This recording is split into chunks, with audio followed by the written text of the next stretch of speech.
con el profe y el profe les va a ir también dando más explicaciones respecto a este tema, ya que tenemos una horita nomás, pero yo creo que va a dar suficiente para nosotros, ¿sí? Bueno, vamos a arrancar entonces aquí.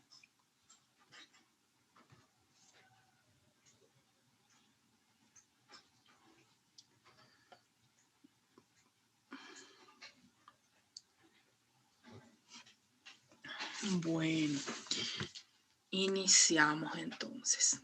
Primero que nada vamos a definir qué es lo que son las adicciones. Muchas veces ya habremos dicho, fulano no pone luego de su parte, no tiene voluntad para dejar de consumir tal o cual sustancia, no tiene voluntad para dejar el juego. Ese tipo de expresiones, ¿verdad? Ya hemos manejado bastante.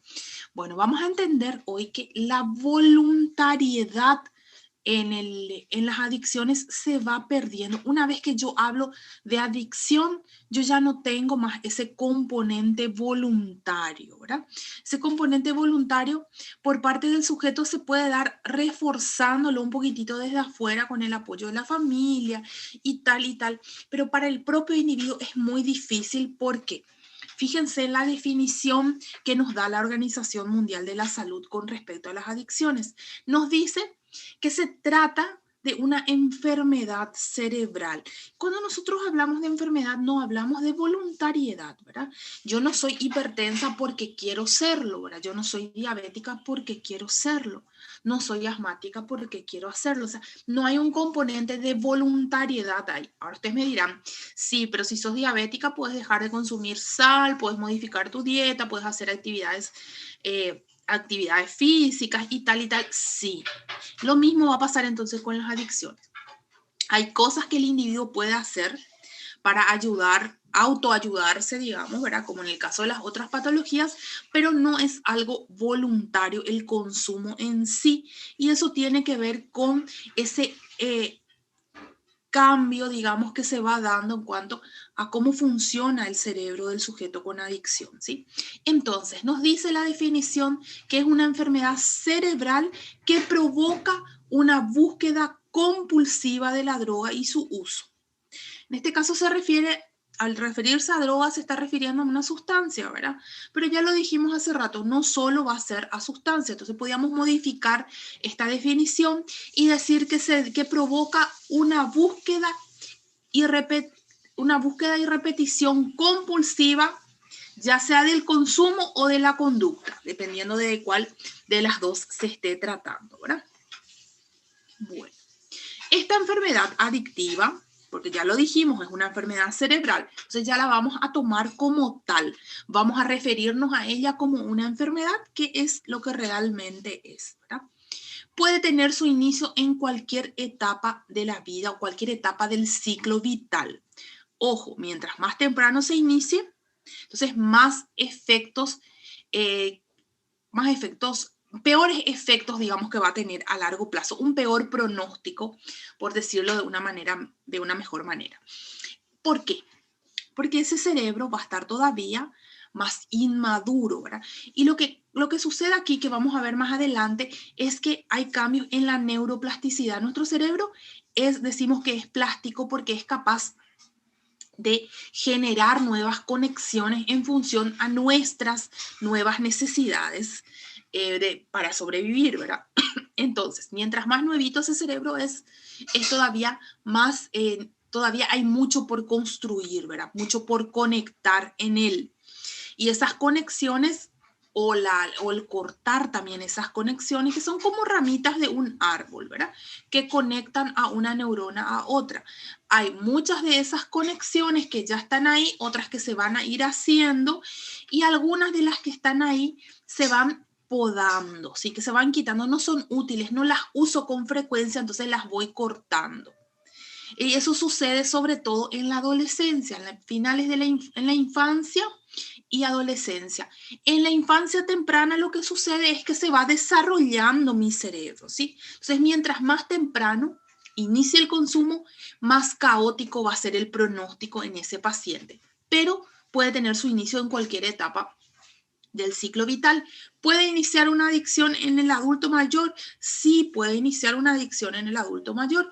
Puede que María Paz Franco, por ejemplo, tenga un paciente, un abuelito, y que tenga, a ver, ¿desde cuándo? Desde 65 años y que hablamos de adultos mayores, ¿verdad? Que tenga 67 años, el paciente de María Paz es un adulto mayor joven todavía, ¿verdad? Entonces ella le inicia clonazepam y él no viene más a la consulta y continúa tomando. Y hoy resulta que el paciente, el abuelito que consultó con María Paz, ya tiene 5 años de consumo de clonazepam y ya no consigue parar.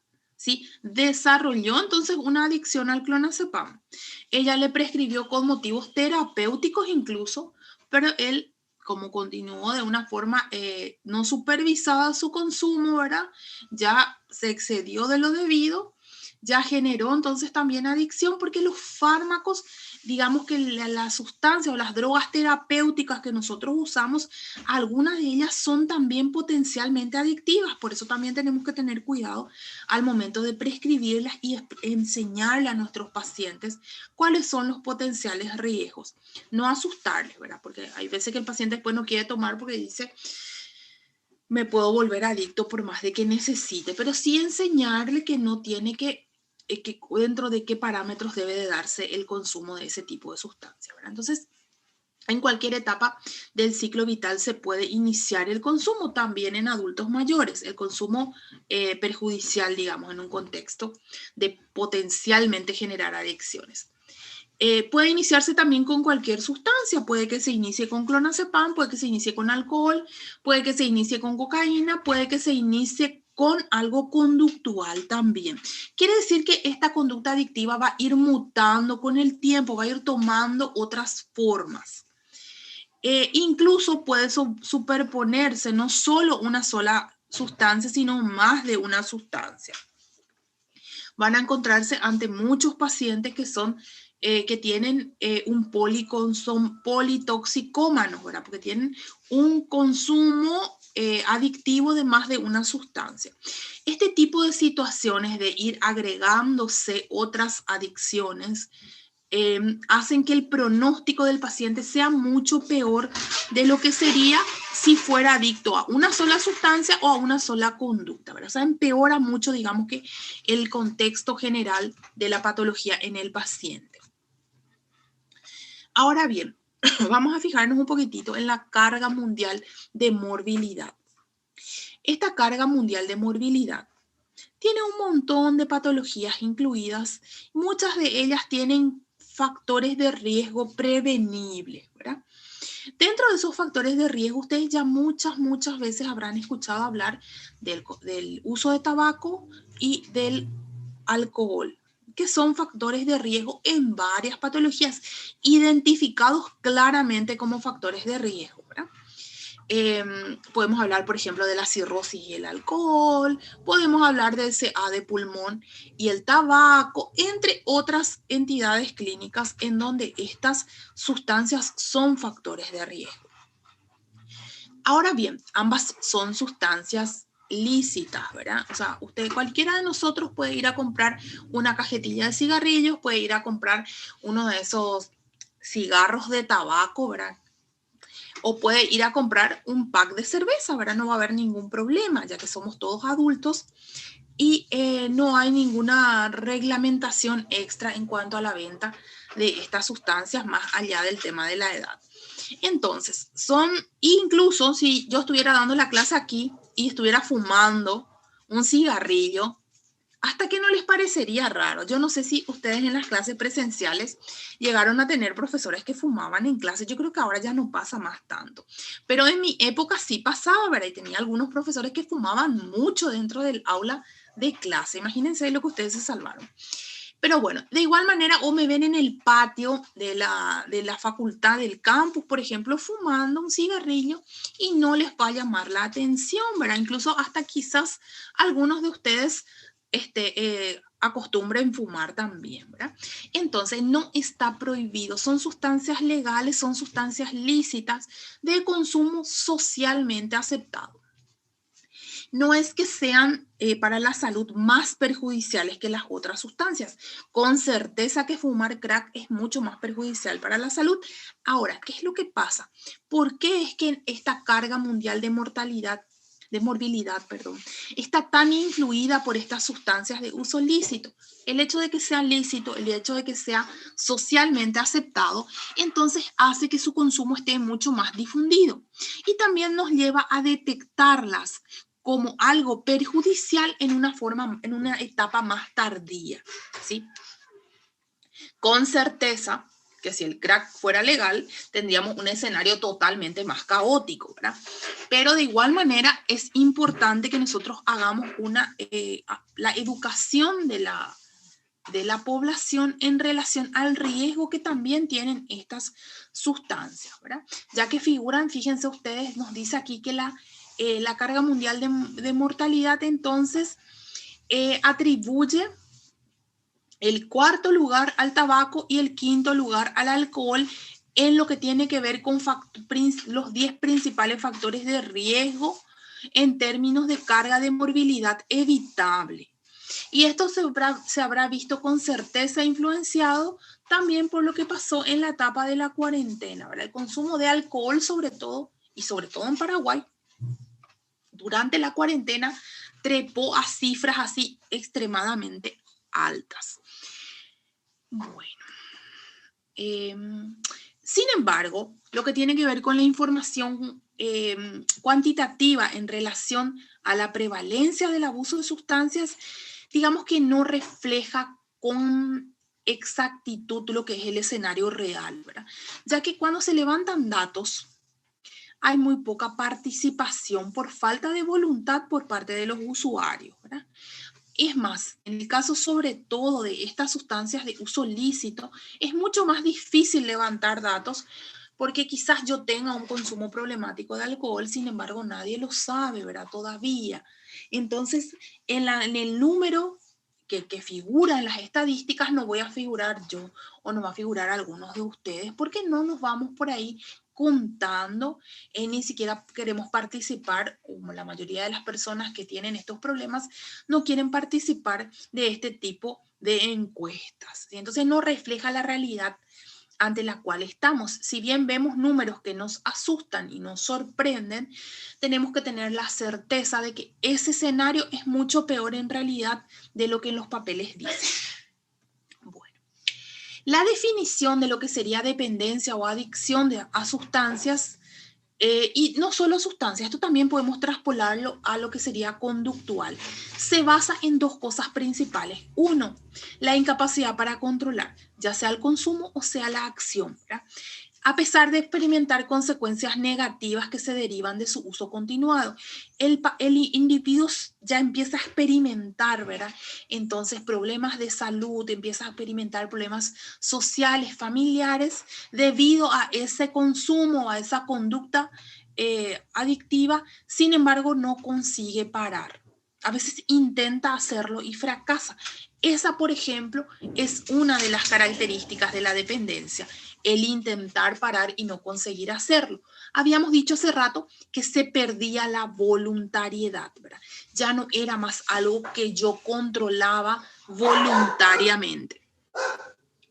Este uso se da de forma compulsiva, ya sea uso de sustancias o práctica de algún tipo de conducta, con gasto de grandes cantidades de energía, tanto física y psíquica, por parte del sujeto para poder acceder entonces a ese consumo o a la realización de esa conducta.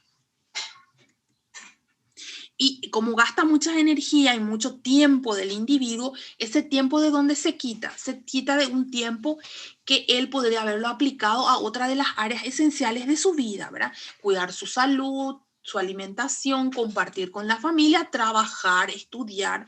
Entonces, tiempo de calidad que se extrajo de esas otras áreas de la vida del paciente para ser entonces destinados a proveerle la sustancia o a poder suministrarle los medios para mantener esas conductas adictivas. Bueno, otros términos importantes que tenemos que manejar tienen que ver con el uso. Cuando yo digo que tal o cual persona usa alguna sustancia. Cuando estoy hablando de un consumo que no produce efectos médicos, sociales o familiares en el individuo. Hablo de un hábito cuando ese consumo ya se dio tantas veces, ¿verdad? Ya se volvió una costumbre y el individuo ya se ha adaptado parcialmente a los efectos. No es que no los tenga, que no tenga los efectos, sino que ya se adaptó a ellos, ya no le molestan. Cuando hablo de abuso, cuando esos efectos ya se convirtieron en un problema que ya lo daña física, psíquica o socialmente, sin embargo, él continúa consumiendo. ¿Sí? Bueno, ¿qué es lo que pasa entonces en las adicciones? Se alteran los mecanismos de regulación conductual, especialmente los que controlan las motivaciones y las emociones. Motivación, entonces, lo que tiende a que yo repita esa conducta. Ay, esperen que hice una tontería acá. Las estructuras anatómicas, entonces, que rigen nuestro comportamiento motivado, se afectan en el uso de sustancias. Esas estructuras están allí para asegurar otras cosas, para asegurar que nosotros realicemos otras actividades, no el consumo de estas sustancias ni la realización de estas conductas adictivas. Están allí, por ejemplo, para que nosotros nos alimentemos, para que nosotros nos reproduzcamos, etc. Ciertas de estas estructuras se agrupan en lo que se conoce como sistema límbico, que es el encargado de procesar los fenómenos agudos de recompensa, de guardar esa información en relación con esto, ¿verdad? Bueno, cuando hablamos de neuroplasticidad, vamos a hablar otra vez más adelante de ella, nos referimos a una forma de aprendizaje que genera entonces en nuestro cerebro nuevas conexiones, ¿sí? Ante esas necesidades nuevas que estamos teniendo. Por eso decimos que la adicción es una patología o una enfermedad mental, enfermedad cerebral, perdón, que afecta a los mecanismos de neuroplasticidad cerebral. Entonces, mi cerebro digo que es plástico porque es capaz de aprender y de ir adaptándose de acuerdo a las nuevas necesidades que yo voy teniendo, ¿sí? Se va constantemente entonces transformando para poder servir a las nuevas necesidades que yo voy teniendo. ¿Qué es lo que sucede en mi cerebro? Entonces, hay una jerarquización. ¿Qué quiere decir jerarquizar? Darle prioridad a lo que es más importante. ¿A lo que es más importante para qué? Para mi supervivencia. Esta conducta basada en la motivación, entonces, va a valerse de sustratos que van a de neurales que van a trabajar sobre qué. Uno, sobre otorgar suficiente importancia a un estímulo, lo que hablábamos hace rato, jerarquizar, darle prioridad entonces a aquello que es más importante ¿para qué? Para mi supervivencia. Entonces, ¿qué es lo que pasa con este cerebro? Este cerebro que está enfermo en este momento, porque dijimos que era una enfermedad cerebral, para este cerebro es vital consumir la sustancia. ¿Sí? Ese cerebro interpreta, él piensa, por más de que esté mal decirlo de esa manera, que esa sustancia es imprescindible para la supervivencia, ¿sí? Entonces va a dirigir la activación comportamental o conductual hacia la búsqueda y hacia el suministro constante de esa sustancia, como lo hacemos con la comida. Imagínense que comer fuera desagradable, fuera displacentero. Si nosotros no comeríamos más y ya hubiéramos muerto de inanición. Entonces, lo que hacen las sustancias es se apoderan de este circuito, que sería el circuito de recompensa, donde se guarda la información, va a tener que ver con el sistema límbico, con la amígdala principalmente, ¿verdad? Pero este circuito de recompensa, que es el que se encarga entonces de responder, de obedecer a estímulos placenteros o displacenteros, pero principalmente a los placenteros, es entonces el que es secuestrado por las sustancias, sobre todo la parte denominada, la estructura denominada núcleo accumbens, ¿sí? Que es, digamos que el blanco principal de estas sustancias. La función más conocida del núcleo accumbens es esta, ¿verdad? La de su participación en el circuito de recompensa. Bueno, ¿qué es lo que pasa entonces en esta región? Del área tegmental ventral, de la estructura conocida como área tegmental ventral, se van, digamos que unas terminaciones, las ramitas de esas neuronas que están ahí, se dirigen hacia el núcleo accumbens. Estas neuronas del área tegmental ventral son neuronas dopaminérgicas, ¿sí? Entonces, las proyecciones de estas neuronas van al núcleo accumbens. ¿Y cómo se comunica el área tegmental ventral con el núcleo accumbens? A través de las dopaminas, de toda la dopamina que va liberando allí. Entonces, estas proyecciones liberan dopamina al espacio presináptico en donde se unen estas dos estructuras, y la dopamina está relacionada, es digamos que la transmisora del placer. Al momento de unirse a los sitios de unión específicos que se encuentran en el núcleo accumbens, al unirse la dopamina ahí, lo que le dice al núcleo accumbens es: esto es placentero, esto es agradable. Y nuestro cerebro interpreta lo placentero con lo necesario, ¿sí? La manera en que la naturaleza encontró para obligarnos a hacer las cosas que son importantes para nuestra supervivencia, ya sea la supervivencia de nuestro propio cuerpo, como también la supervivencia de nuestra especie, ¿verdad? Entonces, el núcleo accumbens interpreta como mucha dopamina, mucho placer, poca dopamina, poco placer o desagradable, ¿verdad? Entonces, aquello que causa una disponibilidad mayor de dopamina en esta terminal nerviosa, el núcleo accumbens lo va a interpretar como algo muy importante de repetir. Y todas las sustancias adictivas lo que hacen es aumentar la disponibilidad de dopamina en esta unión área tegmental ventral núcleo accumbens. ¿Sí? El cómo lo consiguen es diferente para cada sustancia. Alguno de los compañeros de ustedes seguro recordará cómo pasaba en tal o cual sustancia, que lo vimos en drogodependencias. Nosotros no vamos a entrar ahora en esos detalles, ¿verdad? Pero sí, todas las sustancias adictivas lo que causan es un aumento de la disponibilidad de dopamina, entonces, en esta vía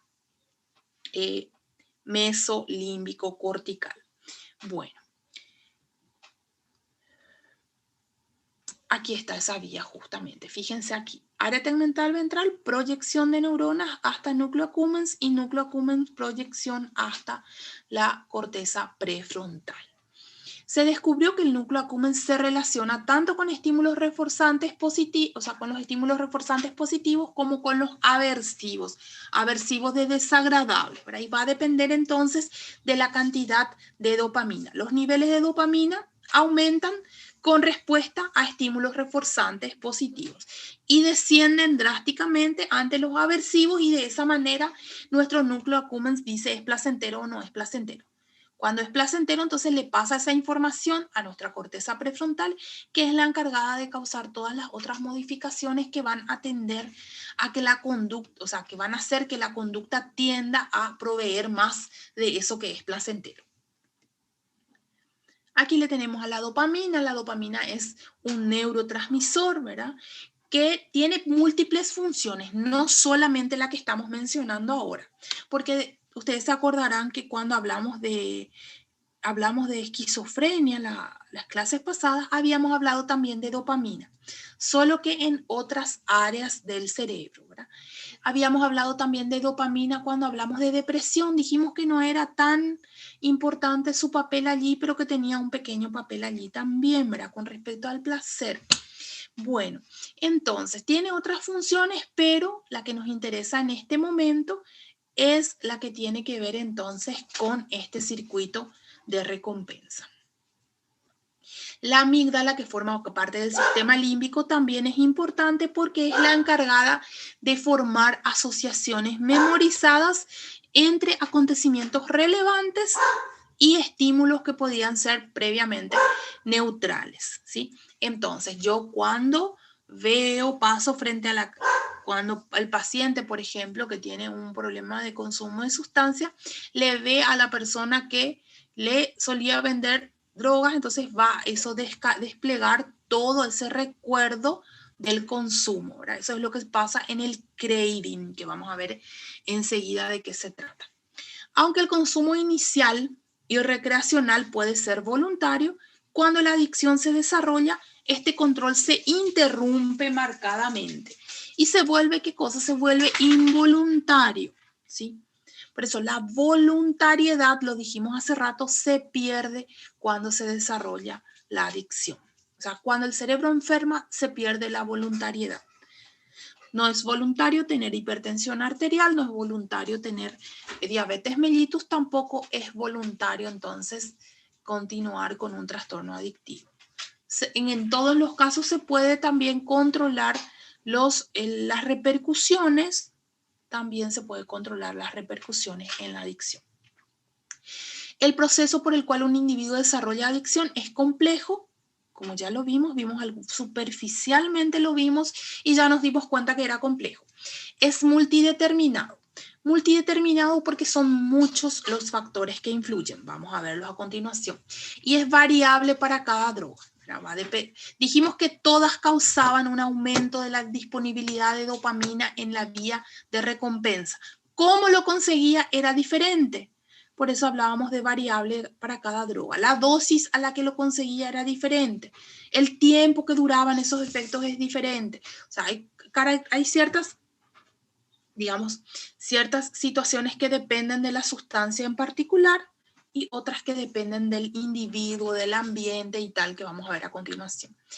Existe la creencia generalizada de que el trastorno adictivo se desarrolla después que las denominadas drogas se hayan consumido durante largos periodos y a dosis y frecuencias elevadas. Eso es lo que habitualmente tendemos a pensar. Esto no necesariamente es así. Va a depender de las otras características, de los otros factores involucrados. ¿Por qué? ¿Qué es lo que vemos en realidad? Que solo una minoría de los sujetos que tienen contactos con las drogas desarrolla un cuadro de dependencia, a pesar de haber estado expuesto a situaciones similares o semejantes a las de otro individuo. Entonces, es la combinación de factores de riesgo, no uno o dos factores aislados, los que finalmente definen el desarrollo o no desarrollo de este tipo de trastornos. Cuando nosotros estamos ante un carácter compulsivo en relación al consumo, ya podemos hablar que estamos ante la presencia de una enfermedad química, de un trastorno adictivo, en el cual hay alteración de la producción endógena de dopamina, que dijimos que era lo principal. También hay alterada la producción de serotonina, pero en este caso no nos vamos a enfocar mucho en recordarla, porque lo más importante aquí, en este momento, va a ser recordar lo de la dopamina, para no saturarnos demasiado. Y el cerebro tiene dificultad en reaccionar a otros estímulos placenteros porque la vía y la neurotransmisión están ya alteradas. O sea, por más de que nuestro paciente haga otras cosas eventualmente placenteras, no le resultan tan placenteras más ahora. Comer una torta de chocolate, por ejemplo, no le va a resultar placentero. ¿Por qué? Si es súper placentero eso, ¿verdad? Pero a nuestro paciente que ya tiene un trastorno adictivo, las otras actividades potencialmente placenteras ya no le son más tan placenteras. Porque ¿cuál es más placentero? El consumo de sustancias, porque eso libera mucha más dopamina y su cerebro lo interpreta como mucho más placentero y mucho más importante, ¿sí? Por eso es que los vemos tan flacos muchas veces a los que tienen este tipo de consumos ya adictivos, ¿verdad? Lo vemos flaco, ya no le interesa más tener pareja, solamente le interesa el consumo. Ahora vamos a ir definiendo, diagnosticando ya más bien, ¿verdad? Vamos a ver los criterios diagnósticos. Tenemos los criterios diagnósticos del abuso de sustancias. ¿Qué es lo que yo debo de ver en mi paciente para poder hablar de que fulano tiene abuso de sustancias o sultano tiene dependencia? Cuando hablo de un uso recurrente con fracaso en trabajo, escuela o familia, cuando hablo de uso recurrente en situaciones físicamente peligrosas, cuando hablo de uso recurrente causando problemas legales como consecuencia del uso, o cuando hablo de uso recurrente a pesar de problemas sociales o interpersonales provocados o exacerbados por la sustancia, entonces yo estoy hablando de abuso de sustancias. ¿sí? Cuando hablo de intoxicación cuando se desarrolla en el sujeto un síndrome reversible que es específico para cada sustancia debido al contacto o exposición reciente. ¿Sí? No tiene que ver con exposición repetitiva y no tiene que ver con desarrollo de dependencia o de adicción aún, ¿verdad? Estoy hablando de intoxicación, contacto con esa sustancia. ¿Sí? Un individuo que por primera vez consumió alcohol y terminó en el servicio de urgencias, por ejemplo. Creo que tenemos un casito después para ver sobre eso. Cuando hay cambios psicológicos o comportamentales desadaptativos significativos debido al efecto de esa sustancia en nuestro sistema nervioso central, que va a presentarse durante el consumo o poco después, y va a durar hasta tanto se pueda eliminar del organismo toda esa sustancia. Luego tenemos la dependencia. En la dependencia sí ya vemos ciertos fenómenos ya más característicos, como lo son la tolerancia, que es la necesidad de cantidades crecientes de la sustancia para conseguir la intoxicación o el efecto deseado. O sea, yo voy a tener que tomar cada vez más clonazepam para dormir. Por ejemplo, a tener que tomar, primero tomaba 3 gotitas y ya dormía, después necesité 5 gotitas, después 7, después 10, después 20. Esa es la tolerancia, necesitar cada vez una dosis mayor para obtener el mismo efecto que el efecto que obtenía antes con dosis menores. El craving, o también llamado fisura, es el deseo imperioso, deseo irrefrenable de consumo durante la abstinencia. Yo no estoy consumiendo, pero de repente empiezo a tener unas ganas que no puedo controlar. Eso es el craving o fisura. La abstinencia. Cuando hablo de abstinencia a secas, si yo digo Juan está en abstinencia, quiere decir que Juan no está consumiendo. ¿Sí? Juan tiene un problema de consumo de sustancias y ahora mismo no está consumiendo. Juan está en abstinencia al alcohol desde hace 24 horas, por ejemplo. Y si yo digo Juan tiene un síndrome de abstinencia, quiere decir que porque Juan pasó 24 horas o más sin consumir alcohol, ese cuerpo empieza a presentar signos y síntomas debido a la retirada o a la ausencia de esa sustancia en su organismo. Eso es el síndrome de abstinencia, ¿sí? Bueno, se define por el síndrome de abstinencia característico de la sustancia. Va a depender entonces de qué sustancia se trate. Y hay una necesidad de tomar la misma sustancia o algo muy parecido para eliminar esos síntomas de abstinencia, ¿verdad? El cuerpo necesita volver a recibir esa sustancia. Bueno, ¿cuándo voy a hablar de abstinencia de sustancias? Cuando hay un síndrome de abstinencia de sustancias, ¿verdad? Cuando hay un síndrome específico de una sustancia debido al cese o reducción de su consumo prolongado y en grandes cantidades. Causa malestar clínicamente significativo o deterioro funcional en el paciente. Va a venir acompañado, por ejemplo, puede ser de convulsiones, puede ser de temblores, puede ser de alucinaciones, puede ser de idea delirante. Va a depender de qué sustancia en particular se trate.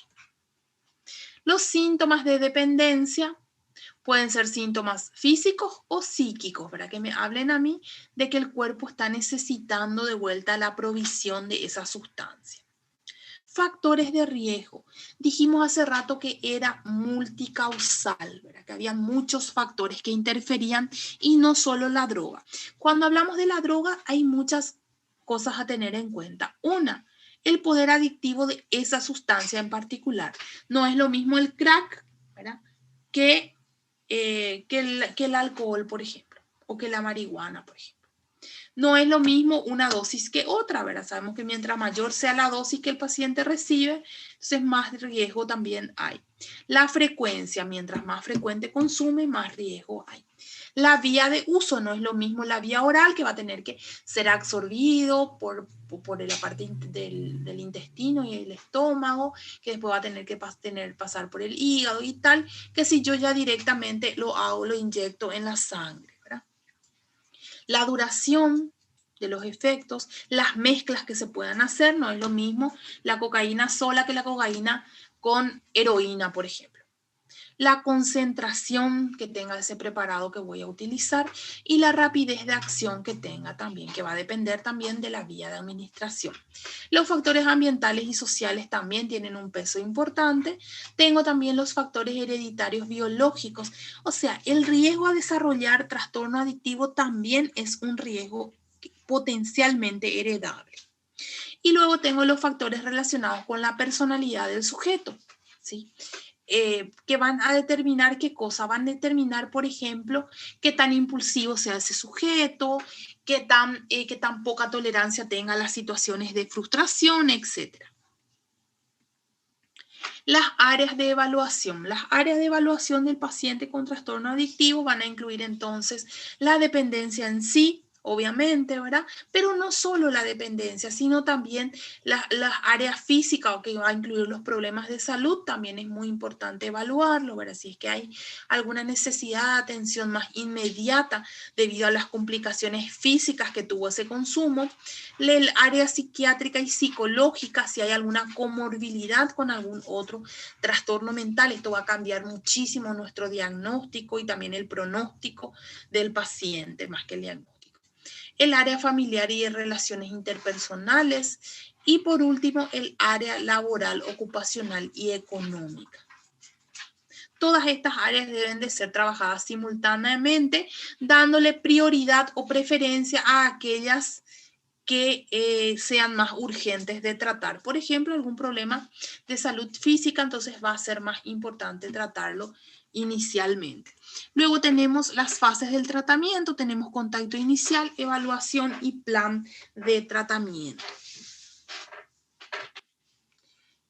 Aquí le tenemos al modelo de Prochaska y Di Clemente, que es la rueda de cambio, que nos va hablando de las distintas etapas por las cuales va pasando el sujeto en su proceso de hacia la deshabituación completa. El tratamiento farmacológico nos va a servir de, digamos que, potenciador, pero no va a hacer todo el trabajo solo, ¿verdad? Solo una partecita. Vamos a utilizar dependiendo de las necesidades que tengamos en ese momento en el paciente. Puede ser para tratar la intoxicación o el síndrome de abstinencia, para tratar síntomas psiquiátricos asociados o puede ser para ir tratando las complicaciones médicas o de las sustancias de abuso. También para el desarrollo de aversión o rechazo, para mantener la abstinencia, para hacer sustituciones, dependiendo justamente de qué sustancia en particular se trate. Por ejemplo, para el desarrollo de rechazo al consumo. Ahí, por ejemplo, le tenemos al antietanol, que es el disulfiram, que lo que causa es aversión en el paciente. Resulta desagradable tomar alcohol, entonces va a dejar de hacerlo, ¿verdad? Luego le tenemos para el mantenimiento de la abstinencia, por ejemplo, le tenemos al bupropión, al topiramato, que son fármacos que nos pueden ayudar con esto. Para tratar los cuadros psiquiátricos asociados, primero que nada tenemos que determinarlos, y esto es algo que se conoce como patología dual. La coexistencia entonces de un trastorno mental y de un trastorno por consumo de sustancias en el mismo sujeto. Esto va a empeorar también el pronóstico de nuestro paciente, ¿verdad? Bueno, entonces nos sobran unos 15 minutitos. No sé si alguien quiere hacer alguna pregunta aquí. De lo contrario, pasamos a ver los 3 casos clínicos que tenemos para hacer. Creo que no, profe. Está tranquilo. Ok, genial. Vamos a mirar un poquito nuestros casos clínicos. Yo los voy a ir explicando y los voy a ir resolviendo. Ahora quiero que presten atención para que después puedan hacerlo en el horario de práctica. Bueno. Este primero dice, Lucía toma diariamente sus anfetaminas desde hace 5 años. Inició el consumo de estas anfetaminas cuando una amiga le dijo que perdió varios kilos tomándolas. Lucía ha ido incrementando gradualmente la dosis, ya que la dosis inicial ya no le daba el mismo efecto. Actualmente toma una dosis mucho mayor que la dosis con la que inició, pero el efecto en relación a su peso es nulo. Este fenómeno se conoce como, ¿alguien se acuerda?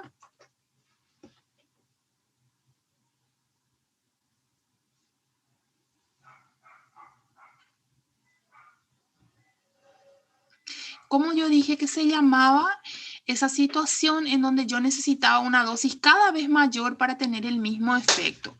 Que yo puse el ejemplo del clonazepam. Dormía con 3 gotitas, después necesito 4, después 5 y así. ¿Cómo se llamaba eso? ¿Alguien recuerda? Tolerancia, profe. Tolerancia, exactamente. No se olviden de estos términos porque son muy importantes, ¿sí? Son muy importantes porque en este caso de esta paciente, por ejemplo, ella está tomando, puede que esté tomando, por ejemplo, Fenproporex, puede que esté tomando Sibutramina, puede que esté tomando Fentermina, por ejemplo. Y estos fármacos pueden causar este fenómeno. Puede darse también con las benzodiazepinas que pusimos en el ejemplo hace rato. Entonces es importante que nos recordemos que esto se llama tolerancia. Pasamos al siguiente. Por todos los casos dice número 1. Vamos a obviar eso, ¿sí? Este siguiente nos habla de que Miguel es un paciente del CAPS, que es Centro de Atendimiento Psicosocial A y D, porque es de alcohol y drogas, ¿verdad? O sea, evidentemente Miguel no es paciente acá en Paraguay, ¿verdad? Porque acá no se llama CAPS, es paciente de Punta Pona, entonces.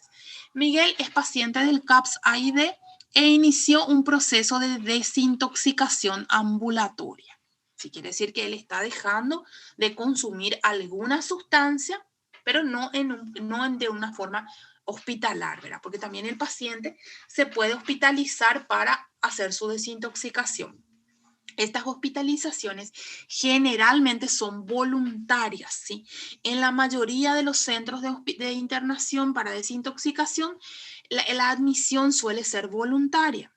Eso hace también que se limite bastante la posibilidad de tratamiento. Bueno, inició hace una semana. En los últimos días viene experimentando un deseo imperioso de repetir el consumo. Este deseo se disparó tras recibir una serie de videos de WhatsApp de parte de su antiguo dealer. Dealer es el vendedor el que le provee de drogas, ¿sí? En relación a lo que experimenta Miguel, podemos afirmar que está experimentando, ¿cómo se llamaba esto? De estar en abstinencia, porque él está en abstinencia, está sin consumir. Craving puede ser, profe. Craving, es craving o fisura. Exactamente.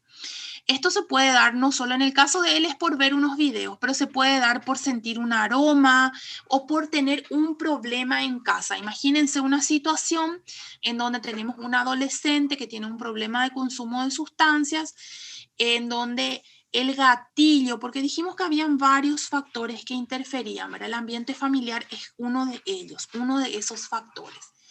Papá y mamá se pelean. Entonces, cuando papá y mamá se pelean, esta chica de 17 años, vamos a ponerle una edad, se refugia en qué cosa, en el consumo de sustancias, puede ser en el consumo de, no sé, vamos a ponerle cocaína en el ejemplo. Entonces, ¿qué pasa? Ella está haciendo su proceso de desintoxicación, todo, y papá y mamá se pelean de otra vez. Se pelean, entonces esta situación puede disparar el craving en esta paciente, ¿sí? O sea, no solo va a ser algo digamos que sensorial, puede ser algo vivencial también, ¿verdad?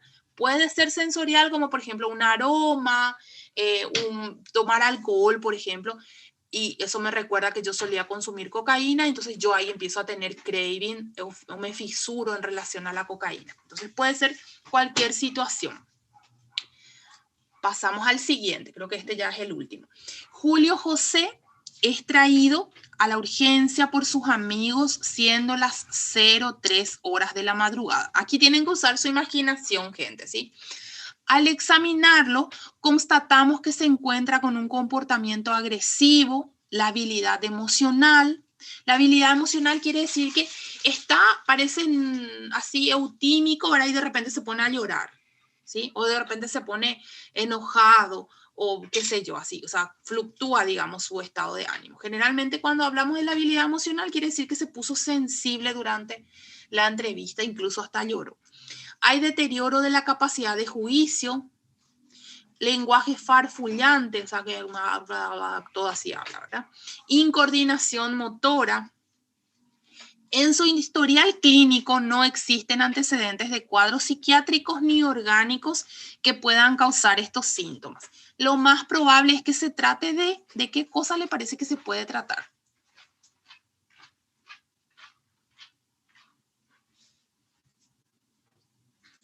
¿Qué pudo haber estado haciendo Julio José, ya que es traído por sus amigos a las 3 de la madrugada? Lo más frecuente, si fuera un sábado, por ejemplo.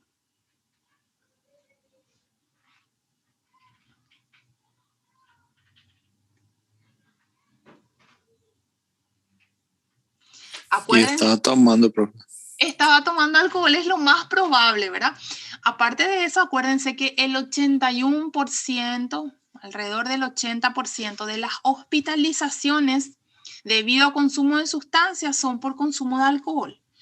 Quiere decir que en el servicio de urgencia ustedes lo que más van a recibir van a ser pacientes con alguna complicación derivada del consumo de alcohol. Entonces, lo más probable, no dice aquí, deja muy a la imaginación, lo más probable es que Julio José haya estado tomando alcohol con sus amigos, ¿verdad?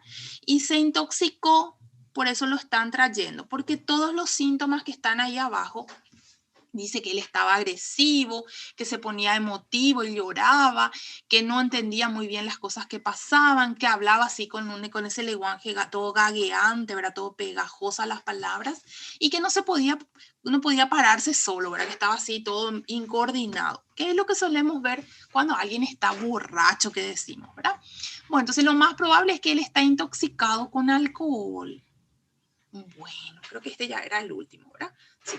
Bueno, son 3 casitos clínicos nomás, bien simples.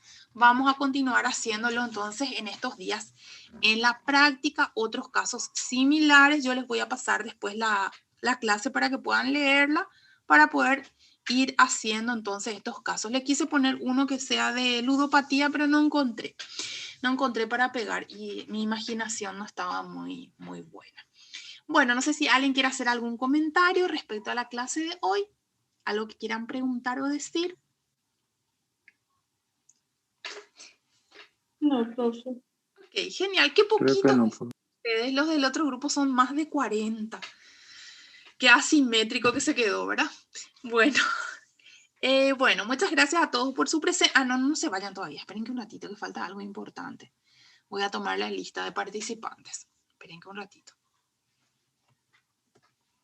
A ver, hasta...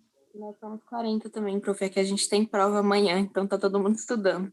Cierto, que alguien me comentó eso. Esperen que un ratito. Ahí está. Bueno, ahí está. Ahora sí ya están liberados y pueden